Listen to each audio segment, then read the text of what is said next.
Trump మరొకసారి హమాస్కు ఒక clear cut సంకేతం ఇచ్చారు.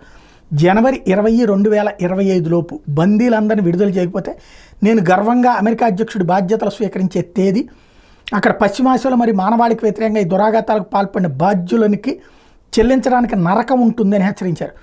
అక్టోబర్ 7, 2023 జరిగినటువంటి ఆ దాడి తర్వాత కిడ్నాప్ అయినటువంటి వాళ్ళందరినీ వదిలిపెట్టేయండి అన్నటువంటిది. ఇక్కడ వాళ్ళల్లో ఎంతమంది బతికున్నారో కనీసం హమాస్ వాళ్ళకు కూడా తెలియదేమో. ఎందుకంటే వాళ్ళని ఏం చేశారంటే ఈ తీవ్రవాద సంస్థలు దాదాపు 8 నుంచి 10 దాకా ఉన్నాయి. ఈ 250 మందిని తలా 20 మందిని తలా 20 మందిని ఇచ్చి పంపించేశారు. ఎక్కడెక్కడ ఉంచారో కూడా రెండో వాళ్ళకి తెలియనివ్వకుండా చూసుకున్నారు. ఎందుకంటే ఒకళ్ళు పట్టుబడితే కనుక ఇజ్రాయెల్ తనకున్నటువంటి నిఘా వ్యవస్థ ద్వారా మిగతా వాళ్ళని పట్టుకుంటుందని తెలియనియకుండా చేసుకుపోయారు. ఇప్పుడు అందులో కొంతమందిని అలా తీసుకెళ్లిన ఉగ్రవాద సంస్థలు అత్యాచారం చేసి చంపేసినటువంటి పరిస్థితి ఉంది. లేదంటే కనుక నరికి చంపేసినటువంటి దుర్మార్గపు చర్యలు ఉన్నాయి. కాబట్టి ఇప్పుడు అదంతా ఏంటనేది తేలబోయేటటువంటి సందర్భం దగ్గరకు వచ్చింది.